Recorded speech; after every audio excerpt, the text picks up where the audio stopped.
Is Diddy gonna go to jail? What do you think? I think he's in trouble. Let's get to Diddy's courtroom meltdown. And you could visibly see that he was very angry. We all know who's got something to say about this whole Diddy trial, and that's 50 Cent! Those of you who don't know, 50 Cent was the absolute first one banging on Diddy. He's been doing it for over a decade now. Puffy's confirmed for Freeport. That's what? Nah. Everybody was scared to drink. Coffee cups. Your butt sore. You're not hearing the full story from Diddy's courtroom, and that's no coincidence. Behind the scenes, he reportedly lost control, turning on his own legal team in a heated outburst that forced the judge to shut things down. The spark?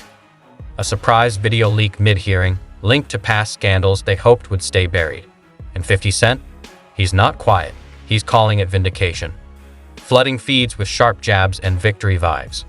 This isn't just a courtroom drama anymore. It's unraveling fast, and the truth refuses to stay hidden. Stay tuned. He do it, right? Yeah. I know you've been heavy on social media talking about it. He did it. And I'm the only one who's been vocal about this long before it actually. Oh, you've been saying this for a long time now. And then no one was, they're just, why is he saying this? And now it's coming out like crazy. But I also didn't participate. I also didn't go to those parties. Yeah. So a lot of the celebrity culture that you don't hear saying anything is because they participated to a degree. But was there a reason you never went to those parties back in the day? Obviously, I know what was going on there, but is there a reason you never did? I'm just not with all that freaky shit. Put the stuff to these door. I'm not into that type of stuff. I'm just a little more, maybe you could say basic or normal. 50 Cent saw it coming. He raised eyebrows years ago, calling out Diddy's odd, welcome rituals and hinting at shady behind-the-scenes behavior. Back then, it was dismissed as noise. But today, with court revelations hitting hard, those warnings feel prophetic. Explosive evidence is surfacing, and 50's not holding back, firing off posts, throwing shade, and riding the wave of public attention. And the turning point? Cassie Ventura's testimony. It didn't just shake things up. It cracked the whole case wide open. Well, I think the first thing for the public to know that this is the first piece of evidence, kind of, if you will, is to have everyone remember how serious it was when we all saw it. And even though these jurors are expected to be unbiased and detached from anything in Diddy's world, so we're assuming they perhaps haven't seen the video, they now are probably going to feel the same way that the American public did when there was accusations and then there was some proof of it. So obviously there's a conversation. The prosecution is framing Diddy as a serial offender. But on the other hand, Diddy's defense is saying he's flawed, but not criminal. And so we're seeing somebody that actually has admitted his defense is saying, yes, he's made mistakes, but that does not mean he's a trafficker and all the other things that he is accused of. But I think, it pulls on the heartstrings and detaches people completely in any way that they may have been to the entertainer to now look at him as the human being that did something egregious, perhaps, and trying to connect the dots between if you are capable and open to doing something like this, what else might you do? And so I think it was a strong way to open up the argument. And I think that Diddy's team is going to have an uphill battle to climb to try to put that to the wayside of the jury's. One of the first to step up is Real Flores. Back then, a hotel security guard. Now with the LAPD, he testified to finding Cassie shaken and hiding near shattered glass. Diddy tried brushing it off as a simple argument. But when he came back with a bag of cash and a warning to stay silent, Flores didn't budge. Then came the phones. Diddy allegedly reaching for staff devices, trying to erase the trail. That's when Flores acted, pinned him to the wall, and shut it down. No fear, no hesitation, just one man standing firm when it counted. They talked about that previously, but clearly they tried to remove these videos. And he talks about how he took some on his own phone. As the transcript, sorry, there's so many transcripts, I'm making sure I gather you everything. He says he took video of the video to show his wife because he knew no one would believe it. He wanted to show his wife. So there was a copy on his phone as well, ironically. So, interesting details in this, and kudos to this guy. My goodness, to have the strength to be able to stand up to Diddy, to pin him against the wall, to confront him in that courtroom. I applaud this guy wholeheartedly. Bravo to him for standing up, and bravo to Cassie, who is out there still giving her testimony. We'll be reporting on her as well. We had an amazing conversation yesterday. Turns out, 50 Cent may have done more than drop warnings. Sources say his team played a part in making sure the full, uncut hotel footage reached the courtroom. No edits, no spin, just raw, unsettling evidence that left the jury silent.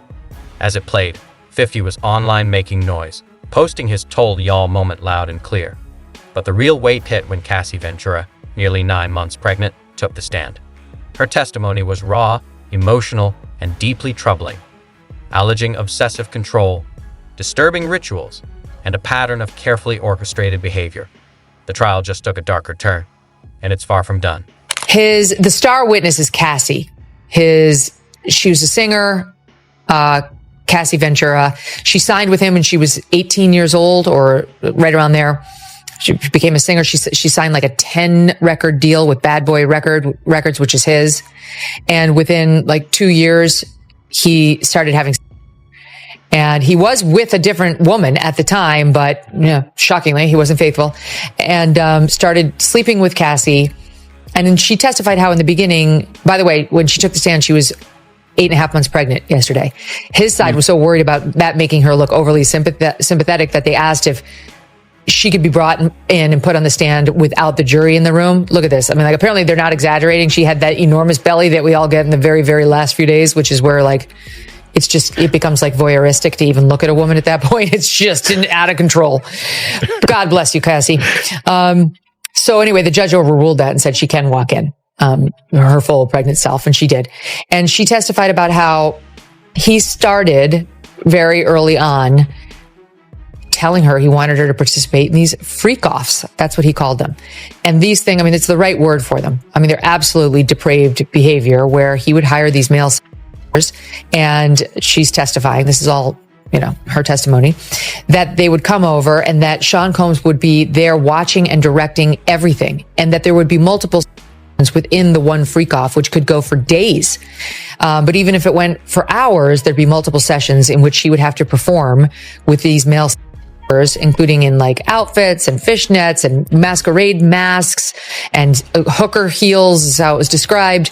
Then he would tell him exactly what he wanted and how, and then he would participate in some of them. We talked yesterday, forgive me, listening audience, about how he allegedly, both himself and through the male, urinated on her and I guess in her mouth, to where she testified she was gagging. She thought she was going to throw up. She testified that the freak-offs, quote, became a job where there was no space to do anything else but to recover and to just feel normal again, that they could go from 36 hours to as long as 4 days, that they took, quote, a big chunk of my life, sometimes on a nearly weekly basis. At the end of the sessions, the hotel linens were often very soiled with baby oil residue, as well as bodily fluids, including blood and urine. And his staff, keep in mind, he's being accused of like racketeering, like the way a mob boss does, where he has an enterprise of criminals around him. That's why these details are important, that his staff would both set up the freak-off rooms and clean up the freak-off rooms, that eventually they graduated to adding like television lighting, like Klieg lights in there. One of the most unsettling moments in Cassie's testimony involved a strange, recurring detail: baby oil. She said Diddy insisted she always appear glistening, demanding reapplication every few minutes. According to her, they went through nearly 10 bottles during each of these troubling encounters. The oil was heated, applied methodically, and used in excess, not just on her, but on others as well. The aftermath? Hotel rooms left wrecked, damaged furniture, stained linens, and a clear sign of control. And when asked who orchestrated it all, Cassie's answer never changed: seen. Diddy controlled everything about these freak-offs, according to Cassie. She says that he decided who the escorts would be. He would approve the escorts before she contacted them. He would pick the locations. He would set the lighting, even placing candles and moving them around during the course of the freak-offs. And he would determine what she did with the escort. He would tell her what to do, and then telling him, where to. Very, very, graphic and explosive testimony from Cassie. And I think, being in the overflow room when she was talking about it, there were gasps when she said that. Something else that came up that we've heard a lot about before is the baby oil aspect. The defense addressed this in their opening statement, saying, you've probably heard of his love of baby oil. That's not a federal crime. But in this side of the story we heard from Cassie, we started to hear how that baby oil was being used and how it was in an environment that made her feel very uncomfortable. Yeah. So I think the importance of the baby oil, and today it's something that the prosecution was asking her over and over about how many bottles of baby oil did you use, which shockingly she said that they would go through sometimes over 10 bottles of baby oil during one freak off. They would have to have more baby oil brought in. And I think the element that the prosecution is getting at here is the racketeering element. The baby oil is being used to portray this whole operation that Diddy had around him, assistants and chiefs of staff and things like that, bringing in stuff to the freak-offs, whether it was drugs that assistants would bring in or, lubricant or baby oil, which is something that was very heavily talked about. Cassie also said that she was just doused in baby oil. She would be forced to have it rubbed all over her, rubbed all over the escort. She said by the end of the freak-offs, the rooms were often covered in baby oil. The linens were completely soiled. The furniture was messed up, and that Diddy would get these really high bills from the hotel about replacing the furniture and things like that. Allegedly told her to get into an inflatable pool filled with baby oil and lube. Court transcriptions obtained by Law and Crime show the prosecutor asked, "Who, if anyone, asked you to get into the pool?" Ventura responded, "Sean, it was his idea." The prosecutor asked, "Did you want to get into a pool of baby oil?" Ventura responds, "At that point, I couldn't say no. It would have been all bad." After an objection, the prosecutor then asks, "What concerns did you have about not getting into the pool with baby oil?" Ventura responds, "That, amongst other things, just his temper. If that is something that he wanted, Sean wanted it to happen, that's what was going to happen. There wasn't another way around it." That one line, "there wasn't another way," captured everything. The fear, the control, the imbalance Cassie described on the stand. As the courtroom absorbed her painful words, 50 Cent seized the moment. The instant the baby oil detail hit the headlines, his Instagram lit up, sketches, news clippings, even AI images, all aimed squarely at Diddy. For 50, this wasn't just a trial, it was fuel for a long-planned public reckoning. We all know who's got something to say about this whole Diddy trial, and that's 50 Cent! Those of you who don't know, 50 Cent was the absolute first one banging on Diddy. He's been doing it for over a decade now. So today we found out that Cassie said that Diddy asked her to get in an inflatable pool full of baby oil. Y'all remember that movie Old School where they had the KY wrestling in the pool? Sounds like he's ripping that off. 50 immediately started making AI images of Diddy and took to Instagram with these, like, look at this. This goofy ass shit right here is my favorite, and it shows why 50 will always be the king of trolls. 50 Cent didn't hold back, posting AI videos and sharp commentary as courtroom details surfaced, including reports of over 1,000 bottles of lubricant seized as evidence. For him, it wasn't shocking, it was validation of everything he'd hinted at for years. But prosecutors made it clear, this wasn't about the items themselves, it was about control. Cassie's testimony painted a bleak picture: grueling encounters, drug use to numb the experience, and a constant fear of consequences if she pushed back. What she described wasn't choice. It was pressure, fear, and power disguised as consent.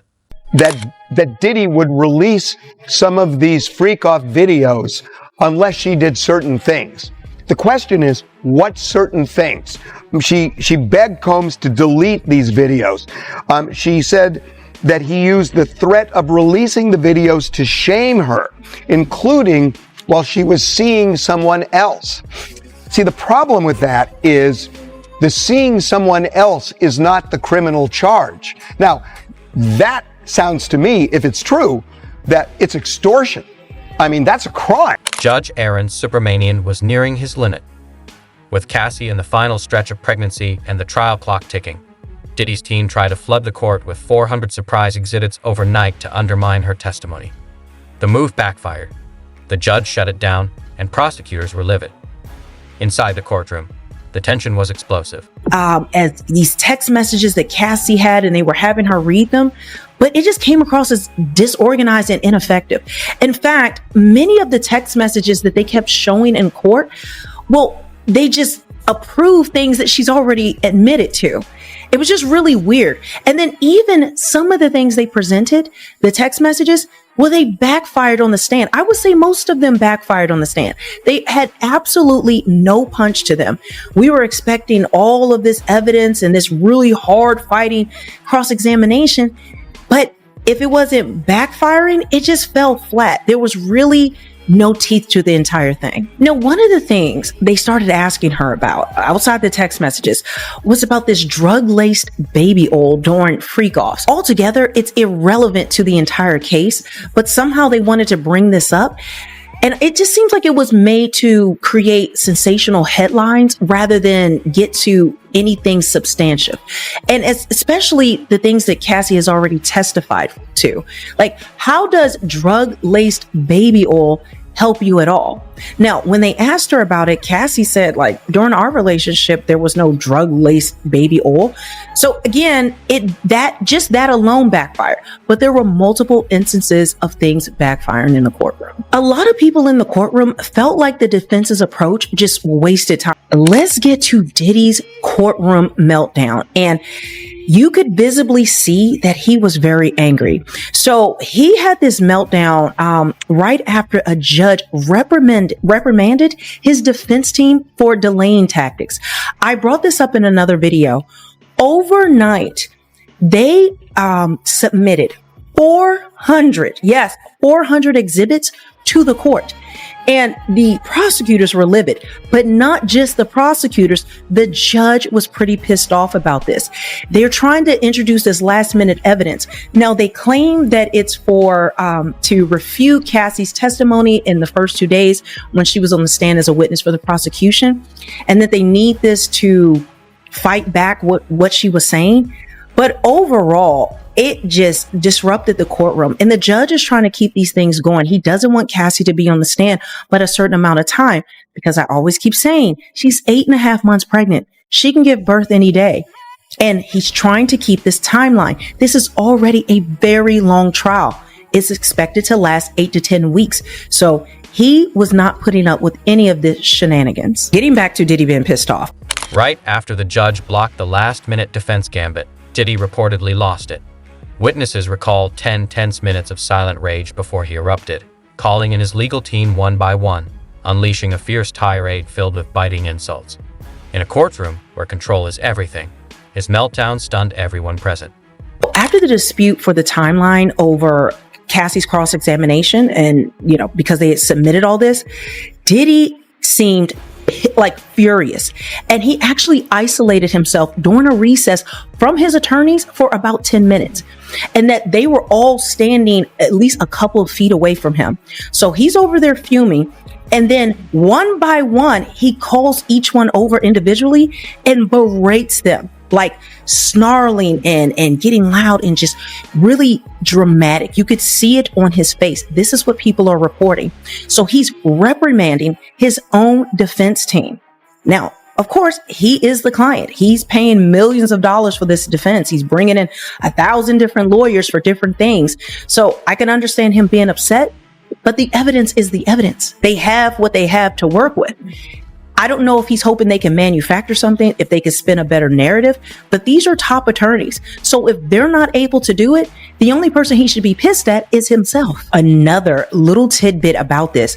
Not only was he berating them and showing himself being visibly pissed off, but he was actually calling them derogatory names, cussing them out. Yes. I mean, we expect that from Diddy. If you ever watched Making the Band back in the day, you could see back then what a disgusting man he was, how derogatory he would speak to people, the names he would say, the things he would have them do. He had one time some of these kids who were trying to make it into one of his bands and become artists, become stars, walk from Manhattan, where they were staying, all the way to Brooklyn to, I believe, what's the cheesecake place? I forget the name of it. I've actually eaten there before, the one they have now in Times Square. It wasn't only in Brooklyn then, but they now have different locations.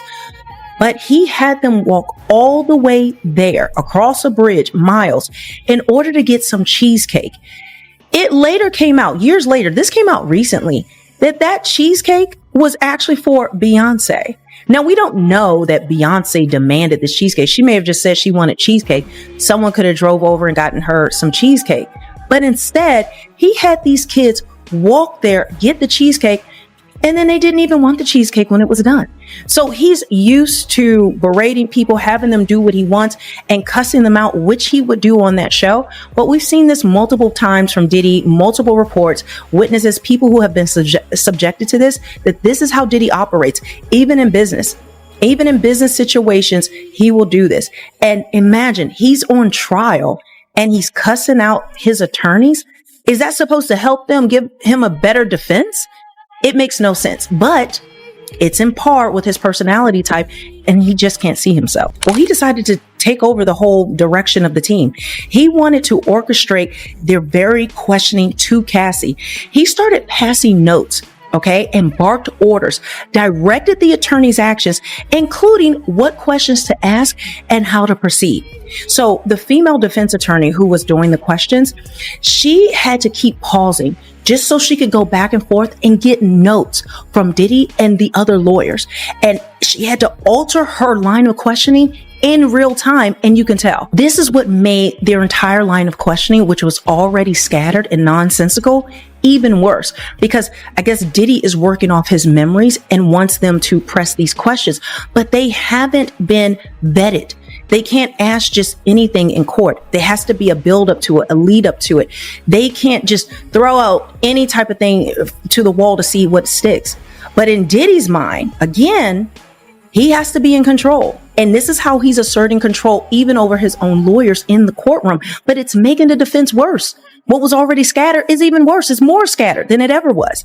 And then the jury can see him doing this. They can see him upset. They can see him angry. They see the control he's trying to assert over his own legal defense team.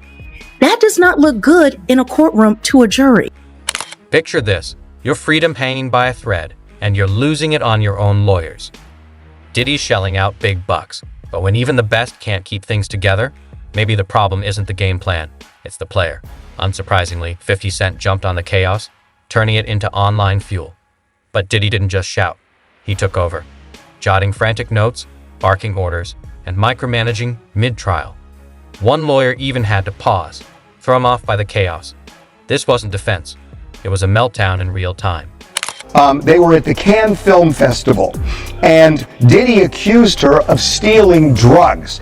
And when he accused her, she says he threw her off his boat and then showed her and then they get in an airplane somehow to go home.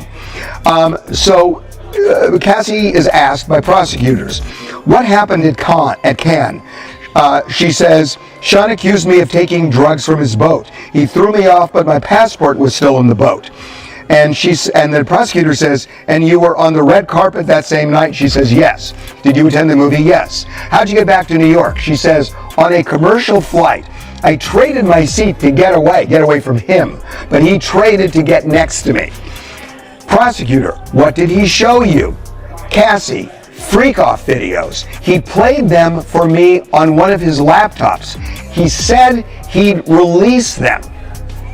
Now you would expect her to say, or prosecutors to ask, release them unless you did what? That wasn't asked. That wasn't asked. It wasn't that he would release the videos unless you participated in the next freak-off. Nothing like that is said. The prosecutor just jumps to, how did you feel? She says, trapped. Prosecutor, when you landed in New York, what did you do? Cassie, we went to dinner. Then he wanted to have a freak-off. So we had a freak-off. Prosecutor, why did you do it? Cassie, to make him not threaten me. You see, again, if this is true, Diddy is beyond horrific. Diddy's courtroom calm has shattered. His lawyers are rattled, the judge's patience is worn thin, and 50 Cent, he's already lining up his next ruthless online takedown.